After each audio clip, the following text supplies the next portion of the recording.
Eu queria que você abrisse a sua Bíblia, aqui a gente tem algumas, né? Eu sei que quando a gente ler esse texto, você vai ficar, alguns que sabem esse texto de cor, vai ficar aí com a linguagem emocional presente. Cadê o negócio? Ah, está aqui. Nessa versão da Bíblia Mensagem, ela é um pouco diferente. Então, emocionalmente, na memória, você vai ouvir uma outra coisa. Eu vou ler aqui o Salmo 127. Muito obrigado. Aquele que trouxer um copo d'água para um dos meus pequeninos não perderá o seu galardão. Salmo 127. Hoje é o dia que a gente celebra o Dia da Família. Reconhecidamente, mês de maio, a gente chama de o mês das noivas, porque é o mês da família. E a gente escolheu esse último domingo, não tínhamos nem, assim, sendo bem sincero, a gente não tinha pensado nisso até no domingo, na segunda-feira. Uma conversa lá com a Elaine, a gente, poxa, a gente não fez o dia específico da família, como é o último domingo, vamos fazer domingo que vem. Então a gente bolou para esse domingo aqui. O texto do dia, eu tenho acompanhado o calendário litúrgico, seria outro, não seria esse. Mas, como é o dia da família, eu trouxe aqui um salmo que é reconhecidamente chamado Salmo da Família. Vocês lembram qual é? Salmo? 127, exatamente. Ele é parceiro do 128, mas a gente vai ficar com 127 aqui, beleza? Eu vou ler aqui e você já vai ouvir assim, na linguagem mais antiga, se o Senhor não edificar, não construir a casa, em vão trabalham os que edificam. Lembram disso? Vamos lá. Na versão da Bíblia a Mensagem é assim, ó. Se o Senhor não construir a casa, mesma coisa, se Ele não edificar a casa, se o Eterno não construir a casa, a obra dos construtores não passará de frágeis cabanas. Se o Eterno não guardar a cidade, o vigia noturno não servirá para nada. É inútil levantar cedo e dormir tarde, trabalhar como um alucinado. Você não sabe que Ele gosta de dar descanso a quem ama? Não vê que os filhos são os melhores presentes do Eterno? Que o fruto do ventre é seu generoso legado? Como flechas de um guerreiro, são os filhos de uma juventude cheia de vigor. Vocês, pais, são abençoados demais quando têm muitos filhos. Seus inimigos não terão chance contra vocês. Serão varridos imediatamente da sua porta. Esse salmo, muito provavelmente, é quase que uma unanimidade entre os teólogos, foi escrito por Salomão. Salomão tem aqui na mente muito viva a realidade da construção. Salomão construiu o templo, lembra? Foi o construtor do templo de Jerusalém. E ele, então, a construção é uma coisa assim do dia a dia. E ele aproveita essa realidade para trazer assim uma analogia com a vida da casa. E eu diria aqui que não só é um salmo da família, mas é um salmo da edificação pessoal, minha vida. E essa realidade aqui de Salomão é uma realidade que se tinha culturalmente quase que uma lei, né, que as famílias eram abençoadas quando tinham filhos. E mais, filhos homens. Era comum, era cultura. E a gente sabe que isso, durante um tempo, foi, e ainda, de certa forma, é preservado, mas não é a nossa cultura. Tem pessoas aqui que não tiveram filhos, e aí, não são abençoados? Não, esse é um salmo da família, mas é um salmo de cada um de nós. E é muito significativo que ele começa esse salmo dizendo uma coisa que para mim e para você, isso é óbvio. há pouco tempo, no ano passado, eu estava um pouco angustiado, um pouco não, estava bem angustiado. E eu fui fazer uma visita à minha mãe. E estava angustiado por conta das circunstâncias que a gente estava vivendo aqui na igreja. E minha mãe fez uma pergunta para mim. E ela disse assim: está na mão de quem? Aí eu estou fazendo o que eu posso, o que eu sei, o que eu tenho. Aí ela repetiu, parecia até Jesus com Pedro, né? Repetiu a pergunta mais uma vez. Está na mão de quem? Eu falei: mãe, mas pô, eu sei, eu estou fazendo o que eu posso. Ela: seu burro! Minha mãe é assim, gente. Quem conhece sabe. Seu burro! É a maneira carinhosa dela falar comigo. Não está nada na sua mão, está na mão dele. É óbvio, tudo está na mão dele, na mão de Deus. E o que Salomão está dizendo aqui é que Salomão, ele tinha todos os recursos, por isso pôde construir um templo suntuoso. Ele tinha tudo que alguém pudesse querer ter em termos de sucesso, de vida, de carreira. Salomão era um cara muito rico e ainda mais uma pessoa muito sábia, rico, sábio, e disse que ele era muito bonito, né? E tinha um harém lá de mais de 1000 mulheres. Cultura, gente. Era o tempo deles lá. Salomão tinha condição de dizer assim: eu sou o cara, eu posso, eu tenho os meios, eu vou fazer, deixa comigo. Mas ele, por toda a experiência do seu pai Davi, de ver o que Deus fazia na vida do povo, ele teve com sabedoria o reconhecimento, ou a humildade para reconhecer que nada do que ele tinha nas suas mãos era capaz de fazer tão grandemente como só o Eterno podia fazer. E a primeira lição que eu tiro aqui para nós, para a nossa família, para a nossa casa, mas para a nossa vida, é como é bom a gente descansar nessa certeza. Jesus, lembra do primeiro milagre de Jesus? Quem lembra? Hoje eu estou aqui na... Quem lembra do primeiro milagre de Jesus? Vocês só pensam em transformar água em vinho, né? O primeiro milagre de Jesus foi numa boda, num casamento. Lá ele transformou água em vinho. Jesus estava lá. E naquela cultura, o casamento durava assim semanas, por vezes mais de uma semana. E era muito importante que os convidados fossem bem servidos, que tivesse lá comida, que durasse esse tempo. E mais, o símbolo da alegria, da felicidade, da fertilidade, do sucesso e da alegria da família residia no fato de ter um vinho que era servido durante a festa. O vinho simbolizava a alegria, a prosperidade e a felicidade do casamento. Sabe o que acontece? Para quem não conhece a história, o vinho acaba. E Jesus, então, manda encher lá 6 talhas, dali mais ou menos uns 500 litros de água. E quando chama lá os responsáveis pela festa para experimentar, vê aí o que tem. Quando pegam, é vinho. E era o melhor vinho. Esse texto é muito usado em casamentos. Esse texto foi no nosso casamento, amor?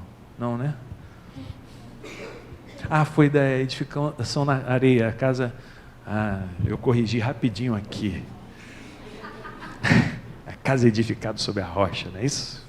Ah, mas esse texto é muito usado em casamento, para falar do milagre de todo dia que pode ser feito no casamento. Mas chama atenção para aquilo que nos casamentos a gente também diz. Como é importante que Jesus esteja presente na nossa casa. E quando eu falo casa, falo família, mas falo também na casa do nosso coração.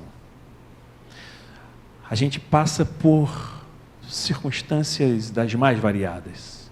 A gente passa por mudanças. A gente experimenta caminhos, alguns dão certo, outros dão errado. a gente tem experiências que deixam a gente para cima e outras deixam a gente para baixo. A gente vive momentos de muita efusividade de trabalho, de força, mas tem aqueles momentos que a gente fica mais recolhido. Tempos de riqueza, de prosperidade, tempos de escassez. A gente pode passar por isso tudo. E sabe uma coisa? Se isso tudo estiver na nossa mão, vai ser muito pesado. Se tiver só na nossa mão, Salomão tinha tudo na mão dele, mas ele sabe que se não fosse a força que está acima dele, a sua acordar de manhã cedo, trabalhar, como ele diz aqui, seria inútil, seria em vão. Paulo diz, numa das suas cartas, tudo posso, ele diz assim, tudo eu posso porque eu sou o cara? Não, tudo posso naquele que me fortalece. Primeira verdade que Deus trouxe a gente aqui para ouvir. Tudo podemos naquele que nos fortalece. Só podemos porque tudo está na mão dele. A gente tem que fazer, tem que trabalhar, tem que colocar a mão na massa, mas a gente não pode esquecer que tudo está na mão dele.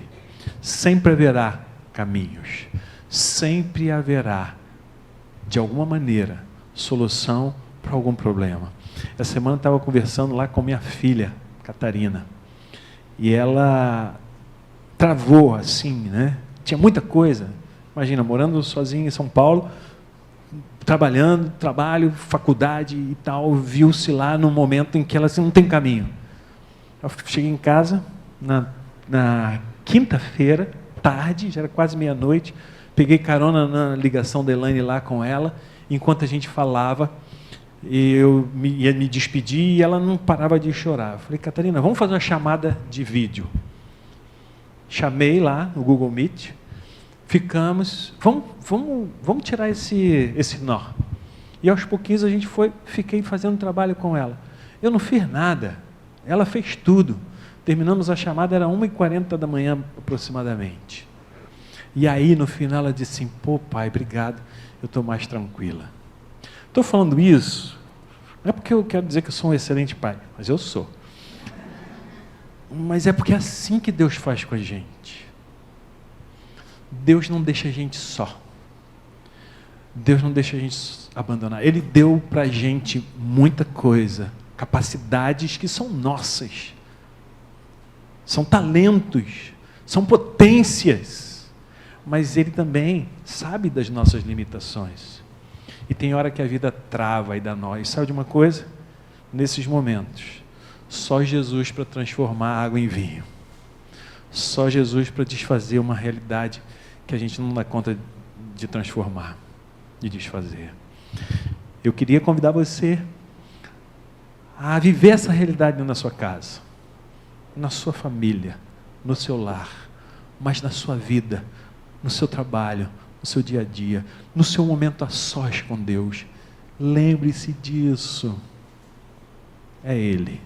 É Ele. E que bom que Ele está presente para viver a nossa vida com a gente. Paulo diz isso. Tudo posso naquele que me fortalece. Parece que ele está lendo aqui Salomão. É Ele mesmo. É nele que a gente tem força. O Salmo continua e vai falando aqui dos filhos e tal, mas a tônica é essa. Deus é aquele que enche a nossa casa de bens. Nessa figura dos filhos, a gente pode aqui conversar sociologicamente o que acontece hoje. Que nós criamos os filhos, cuidamos deles até a adolescência e tal, e culturalmente, nessa cultura, os filhos então cuidariam da velhice dos pais. Eu acho que esse é um conceito maravilhoso. Mas a gente tem que ter muito cuidado nessa hora, para a gente não colocar sobre os nossos filhos a responsabilidade de cuidar da gente, e a gente ser irresponsável de não cuidar de algumas coisas para a nossa velhice. Não é disso que o Salmo está falando, e não é isso que a gente quer, mas a realidade é essa. A gente tem sim responsabilidade sobre os nossos pais. Eu fui visitar um abrigo de pastores. E eu fiquei muito triste, porque eu visitei um abrigo muito pobre. E os quartos eram assim, desculpa do termo, eu não vou revelar onde foi, nem os nomes, mas onde eu vi muito pouca dignidade. Não porque o lugar era, de alguma maneira, irresponsável, mas era o que se tinha. Era daquele... Eu via que eles davam o melhor, mas eram verdadeiros cubículos, arrumadinho, pintadinho, mas sabe aquela coisa assim de, não sei se tinham 2 metros de largura por 3, né? Isso dá o quê? 6 metros quadrados? Um casal de pastores. E eu fui vendo as histórias, conversando, e parava, tinha hora que eu recolhia assim, e me emocionava com as histórias, porque a história de todos ali era praticamente a mesma. Ficaram ali, ou porque não tinham família mais, ou porque a família não ia mais vê-los. Os filhos não iam mais ver os pais. Tinha uma coisa lá que eu critico no pensamento e na cultura, que graças a Deus mudou para muitos. Tinha uma coisa assim: cuida da minha obra que eu cuido da tua casa. Não faça isso. Uma coisa que a gente conversa aqui: não trabalhe, não esgarce tecido, não faça nada com peso, não deixe de atender a sua casa para atender a obra. Não. Jesus disse que essa casa, essa obra, quem edifica é Ele. A gente, marido, esposa, marido, fomos chamados para edificar a nossa casa, para amar nossa esposa, amar o nosso marido e cuidar ali. Mas viveram isso, deram-se a vida inteira para a obra de Deus e esqueceram do cuidado da casa. Não eram presentes com os seus filhos. E sabe uma coisa? Na velhice, os filhos não reconheceram mais seus pais. O Salmo está falando aqui de uma relação diferente. Como é abençoada a casa que tem filhos, e entenda aqui filhos para quem não tem, todos aqueles que são do coração. Bem-aventurada a casa que sabe valorizar os seus, que valoriza pessoas mais do que coisas. Que coisas são coisas, mas pessoas são pessoas. Coisas não sentem, pessoas sabem quando a gente ama, quando são amadas. O Salmo está chamando a nossa atenção que a bênção da nossa casa é essa vida em amor. Elaine falava que a gente está cuidando dos casais, nós estamos sendo cuidados, e a primeira linguagem é palavras de reforço, né, de afirmação. Por quê? Porque isso é cuidado, é carinho, é afeto, é amor vivo.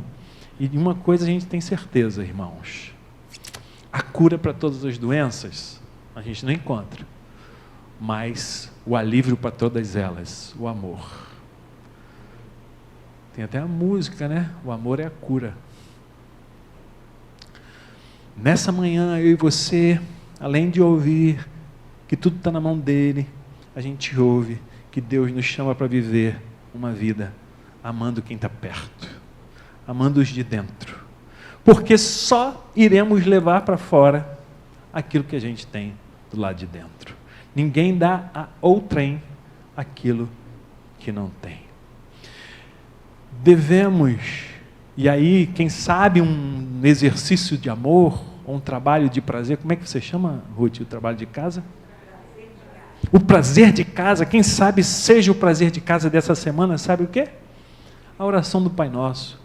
Pai nosso que estais nos céus, santificado seja o teu nome. Venha o teu reino. Ou seja, vem reinar na minha vida. Vem reinar na minha casa. Vem estar comigo em todos os momentos. Vem, fica comigo, meu papaizinho querido. O Salmo continua, e ele vai aqui falando nessa coisa das flechas e tal, dos cuidados dos filhos e tal, e no final ele diz assim: vocês, pais, são abençoados demais quando têm muitos filhos. Seus inimigos não terão chance contra vocês. Serão varridos imediatamente da sua porta. Logicamente, a linguagem aqui de guerra era comum a Salomão, mas a gente pode traduzir para a nossa vida como as adversidades, aquilo que passa e nos ameaça o tempo inteiro, quer seja como família, quer seja os nossos desafios pessoais. É muito importante que eu e você, que a gente se nutra aqui agora, mas todos os dias dessa realidade, dessa verdade. Deus nos chama, gente, e aí sim, eu acho que tem esse aspecto transcendente que fala da fé da gente, que a gente se lembre de que a gente tem um Deus que olha, que vê. Eu e você, a gente vive numa sociedade dos invisíveis. Não sei se você conhece, sabe o nome do seu porteiro. Não sei se você já deu um bom dia para a pessoa que está empacotando o seu produto no supermercado, já perguntou o nome. Por vezes a gente passa por essas pessoas e não as vê. Não é assim que acontece com a nossa vida, na nossa relação com Deus. Deus sabe exatamente o nosso nome. Aliás, no Apocalipse a gente vai ver que a gente tem um nome que a gente nem conhece e ele sabe. Ele tem um nome diferente do que a gente conhece para cada um de nós. Por quê? Lá em Isaías diz, na palma da mão de Deus está escrito cada um dos nossos nomes. Eis que tenho escrito o seu nome na palma da minha mão. Gente, se isso não é bênção para casa, para a família, se isso não é bênção para a minha vida, é porque eu ainda não entendi o quanto Deus é presente e faz questão de estar presente na vida da gente. Que a gente aprenda a confiar mais em Deus. Está tudo na mão dele. Que a gente valorize mais o tempo de família, o tempo da relação da casa, o tempo de estar com quem a gente ama e que ama a gente também. Desculpe voltar aqui. Tecnicamente eu estou fazendo uma coisa errada, né? A gente não volta na hora da conclusão a defender argumentos, mas a gente, por vezes, perde a oportunidade de viver tempos que não voltam mais, porque a gente está pensando em coisas que não sentem, mas quem está do nosso lado sente. Que a gente valorize mais cada instante, cada segundo, cada momento ao lado da nossa esposa, nosso esposo, nosso companheiro, nossa companheira, nosso filho, nosso irmão. Valorize isso. Valorize isso. E por fim, Deus está presente com a gente em toda e qualquer situação e Ele sabe exatamente quem somos nós, vivendo o que a gente está vivendo, no momento que a gente estiver vivendo.